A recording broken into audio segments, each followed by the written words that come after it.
family of psychics in Fort Lauderdale, Florida, are facing charges for basically lying to people, money laundering, stealing money from people. For instance, Rose Marks is one of the so-called psychics. She was assuring a client that she had a gift from God and would provide him with divinely inspired direction in his life, but the catch is the male client would have to give her money, right? Oh, really? Huge sums of money. But here's the thing. Look, the family psychics are in the wrong. They should face criminal charges, yada, yada.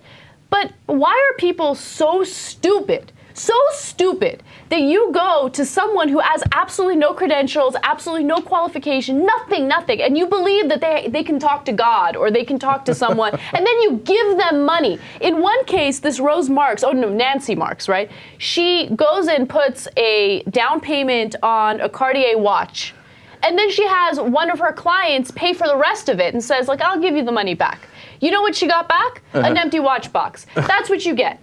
No, but I love why she said she needed the watch. She needed the watch to, quote, turn back time and bring love back to this client. Come on!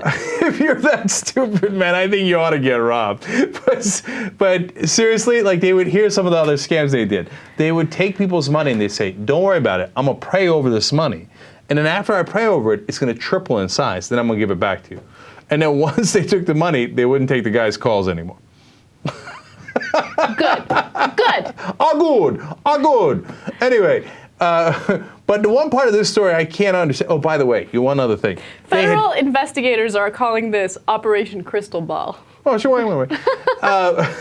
They had 12 luxury cars, including a blue Bentley. They made $40 million off the scam. They had $1.8 million in gold coins alone. It's amazing how many people you can rob and how thoroughly you can rob them if you just say, oh, no, I'm going to get you real good luck.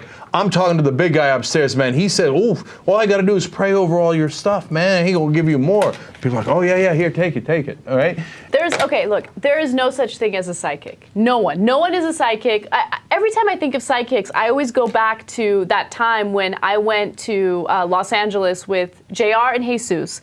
You wanted us to be the paparazzi of the paparazzi. Do you remember that? Yes. Okay, as we were doing that, we walked past several psychic offices, and we wanted to do a story about them. We're like, it'll be interesting, right? None of them wanted to talk to us because they're all bullshit.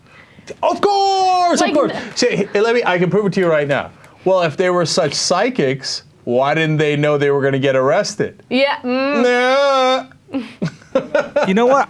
I totally disagree. I don't think they should have been arrested. This is totally fine. How is this any different from what the Catholic Church does or any organized religion? Yes, give us money, all tax-free. We'll keep it. It's for God.